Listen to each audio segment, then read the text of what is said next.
How are you guys doing? I am back in my garage, with the boats, prepping stuff for the weekend. And then a great idea that has been long overdue is the review of the Lowrance Ghost. I did say I was gonna make a review on it like last year when I did a boat review, but I never got to it. And then today just kind of just popped in my mind as I was preparing the boat. But yeah, let's get to it. So you guys know that I've had the Ghost for about a year now. I think it's about a year now. I got a new boat last year. It came with the Maxim Minn Kota 47 inch. And so I decided, because of the spot lock technology, I've tried it with the Minn Kota Ultrex. Something that I know I would use a lot, especially deep water fishing, especially in the Great Lakes, when you're trying to target fish in the deep, and then for the power poles they can only go down so far, but then with the spot lock it's just a game changer. I don't have to work the foot pedal as hard as I used to. In my boat before this boat, I had a Mercury trolling motor, and I switched it to a power drive, and I switched it to a Fortrex, and then this boat came with the Maxim. So I've pretty much tried all of the Minn Kota trolling motors. um, my friend has a good, or my friend has a Ranger with the Ultrex on it, and so I've tried the Ultrex as well before even trying the Lowrance. But what's kind of weird was that for the Lowrance, I just kind of just jumped the gun because it just looked amazing. It looked slick. It looked really heavy duty, and just some of the features that I like on it. It's all about preference. That's pretty much what it is. It was just all about preference. And the Lowrance Ghost, even though I never tried it like the Ultrex, I just fell in love with it just because of the videos, the reviews, and then just Lowrance company. I've always been using Lowrance for pretty much my whole life since I got a boat. I've used Humminbird as well.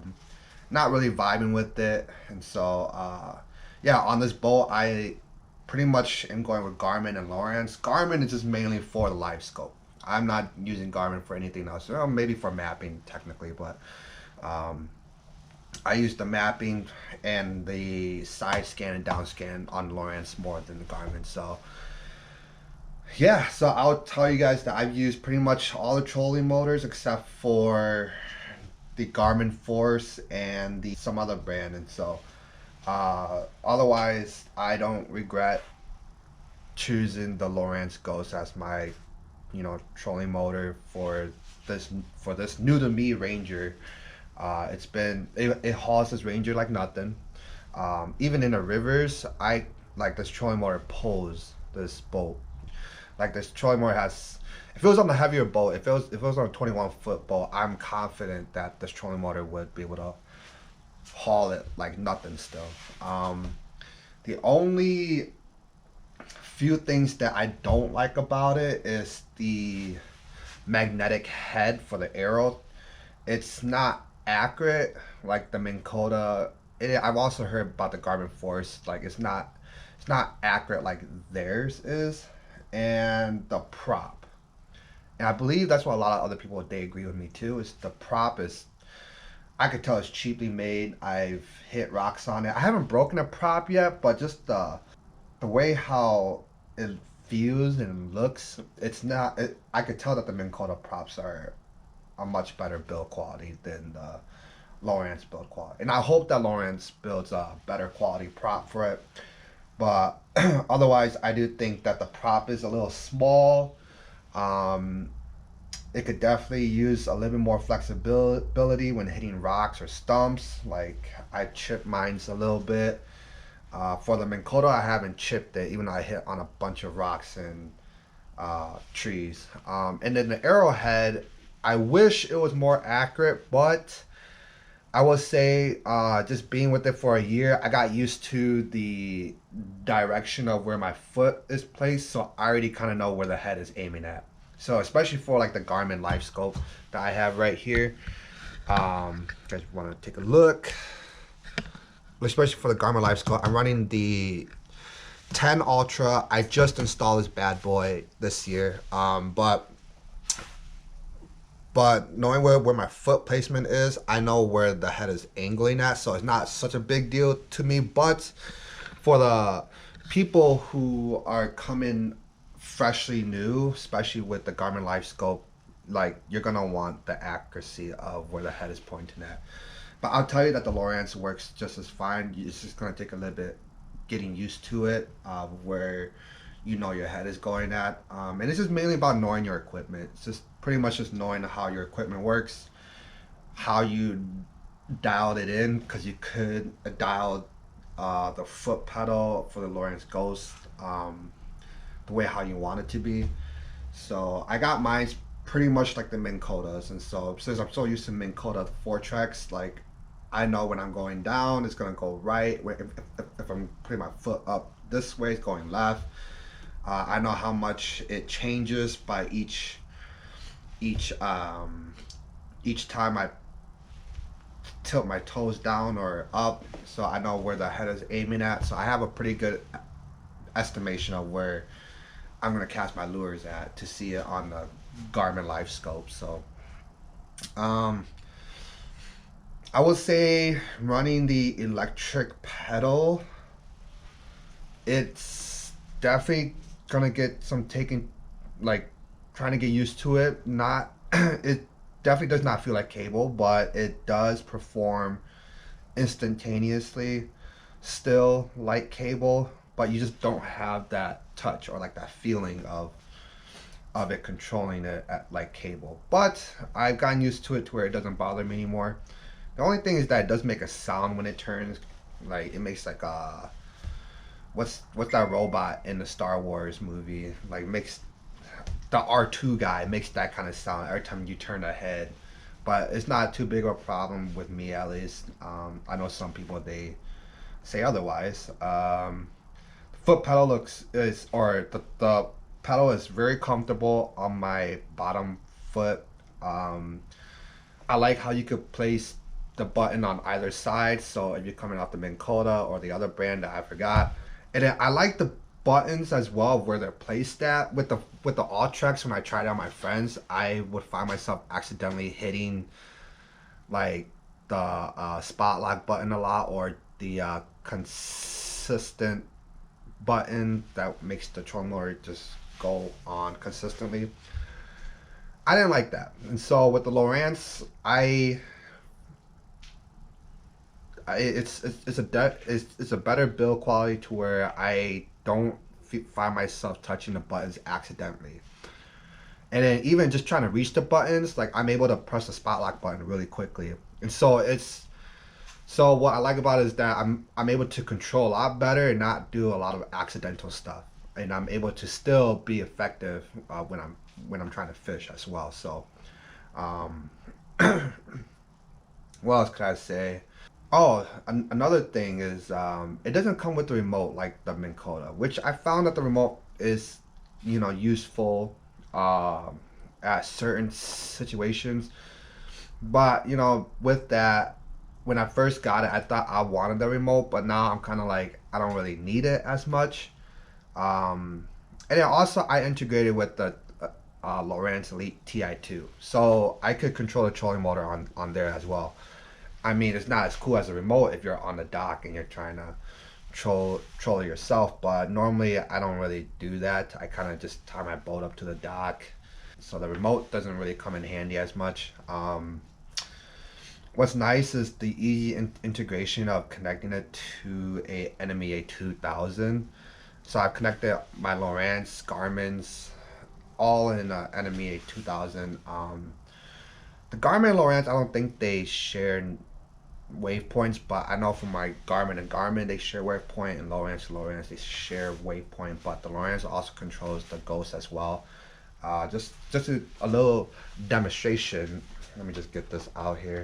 So what's cool about it is that the integration on this. So right now I'm on maps. I don't think I need to do that.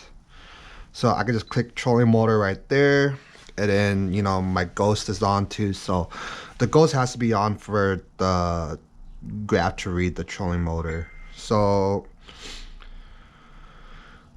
I'll update later. let's do next restart. So the trolling motor. So here we go. So there's like a little menu on the side. Oop. So there's like a little menu on the side. Has your anchor mode, course lock, turns, nav, and then you can also save your trails. Now I haven't seen that on the Humming or on the Minn Kota, but I haven't really hung out with the Minn Kota as much as I did the Lowrance. I'm sure they can do it too, but it's just nice and easy on the side of your graphs to actually be able to control your trolling motor with your graph. And so yeah, it's super easy and convenient. Not as cool as a remote from in my opinion, but you know, it pretty much works the same thing. The remote is just a little bit more mobile, and so yeah, that was a little bit of the snippet of how the Lowrance and then the Ghost integrating with each other. So the way how you do it actually too, I guess I should kind of talk to you guys about that. If you guys want your graph to read your Ghost, you guys have to connect it to an NMEA 2000 and make sure that you do it correctly too. Which the NMEA has its own power supply, and then you have to connect it through the T and not at the end. Some people, they connect it, they don't think that the end really matters, but it matters in the NMEA 2000 network. So always have, so it's like a T like this. You always want to connect any of your graphs or trolling motor on the top of the T and not at the end when you're at the end point. One key, yeah, or that's a key thing. So I've heard that Lowrance has updated their system for the live to do a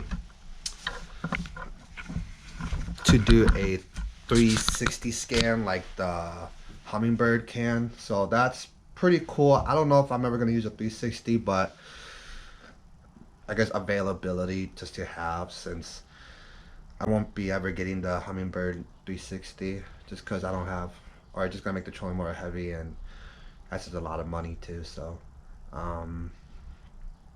oh, the other thing that I love about the Lowrance too, so when I was using my friend's Ultrex, or when I was on his boat using the Ultrex, you know, because I'm so used to the Fortrex, I'm able just to stow in and out easily and whatnot. But the Lowrance Ghost, what is so amazing is that because of the brushless motor, stowing is like pulling it out of the water and pulling it in the water. It's a lot easier. It's not heavy. It's super lightweight. Also, the head of the trolling motor has like a little like hook or a lip to where you could put your wire on it, and then you could use the head, and that gives it more torque for you to pull it and put it out in the water. So it's that, I think, again, all preference, but that I think it helps a lot, especially on like lower back, or let's say if you don't have good leg strength or upper body strength. Like, you don't have to try so hard to push the head. I remember when I was using the Fortrex, I had to push the head into the water while I'm pulling on the wire. So let's take a look. Actually, let's take a look. So come around. So this is the head of the Lowrance. So you see how it has like this little lip thing. That is such great engineering right there. Whoever thought of this in Lowrance, they are saving my back and saving my legs. Just trying to lift this thing out into the water, or out into the water. And even the cable too. I think there's a steel cable. I don't have to change the handle out at all. So they give you already a very strong, reliable cable. I mean, it's plastic down here, but I honestly think this cable is gonna last forever. I've beaten it, stepped on it. I've, you know, let it dangle out like this when I'm trailering. It's lasting a long time as of right now. It still looks new, pretty much. So yeah, I like this lip thing. Well, I also like too, when you stow this trolling motor down all the way. I have my garage closed, but when you stow it all the way down, I like how this part right here is flat. Sometimes I use that to stand on while I'm bed fishing, or when I'm just trying to skip underneath the dock. Like, I use that a lot. I didn't realize it, but I use it a lot for the Fort tracks.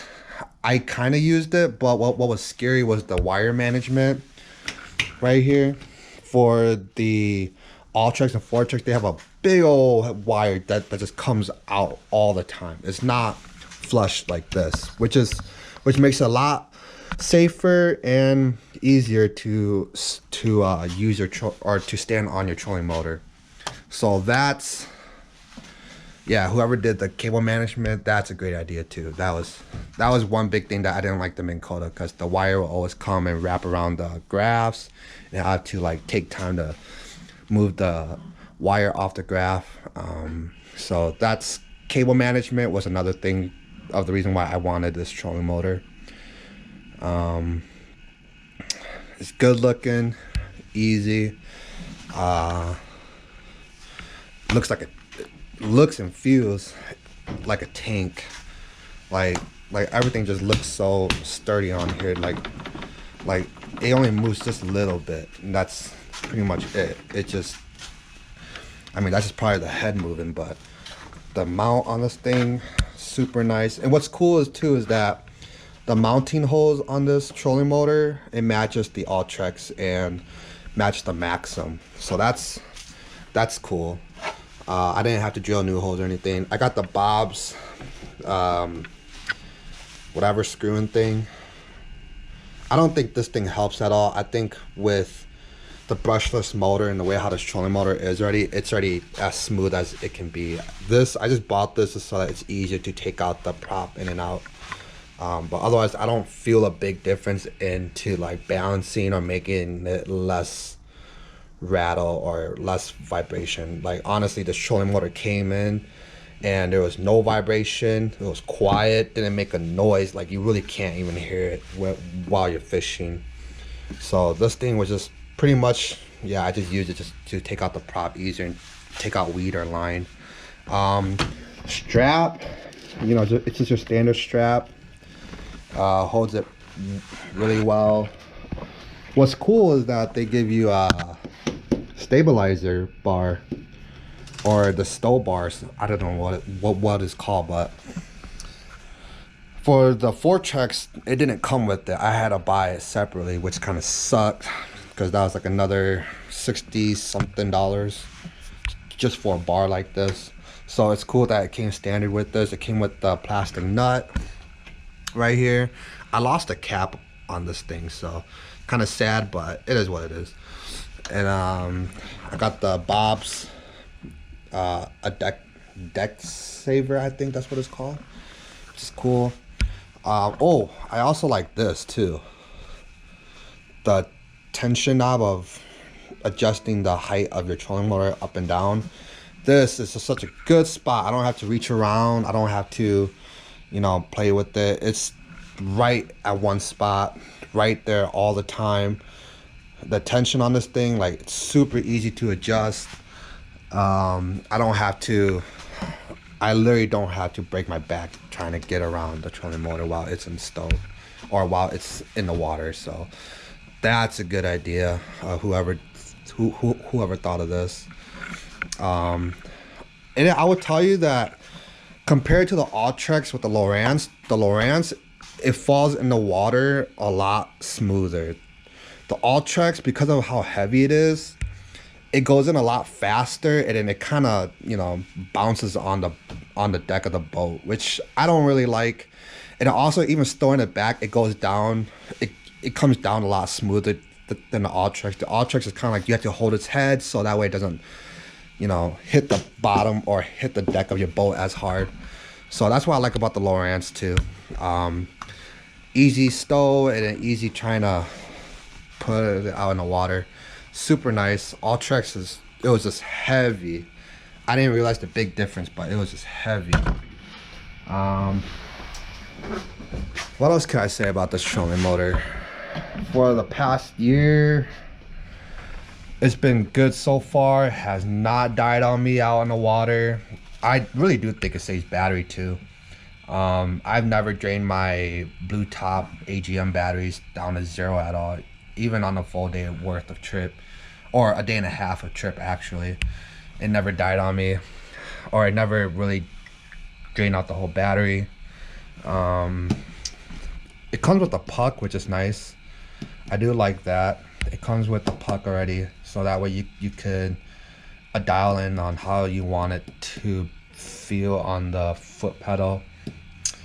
What else? I don't think I'm missing anything else. I mean, life scope, hydro wave. The head is nice. I don't know if I'm gonna get the bigger upgraded cone head for the 360, but we'll see. I mean, I kind of need a live unit first, if anything. So that's always another thing. Yeah, I mean, there's not really much bad thing to say about this trolling motor. Again, it all comes down to preference. The Alltrex is good. The Force, I heard a lot of good things about it. Never used it, but I've heard a lot of good things about it. So it's all about preference, but that's why the Lowrance, it fits me and what I need and how I need to fish efficiently. Especially since I'm getting into tournament fishing too. It's just awesome. Like, it's an awesome trolling motor. I don't regret it. Get it, you're gonna like it. It doesn't matter if you have a 24 volt system or a 36 volt system. It could switch back and forth. So I use it as a 36 volt system, so I'm getting max power from this thing, and I'm telling you, even I tried it with the 24 volt system, pulls this boat like nothing. This is an 18.5 foot boat, Ranger fiberglass, and so pulls it like nothing. Quiet, smooth, easy stow. Yeah, not much things that I could say that's very bad except for the prop and then the magnetic arrow thing, but you know, that doesn't bother me. The arrow thing, it doesn't bother me anymore. The prop still kind of does. So that's it. Yeah, so that's my review. Get it, you're gonna like it, you're not gonna regret it. I'm telling you, trust me guys, you are not gonna want to go back after you have the Lowrance. So yeah, appreciate it. Like and subscribe, and thank you, and I'll see you guys out on the water.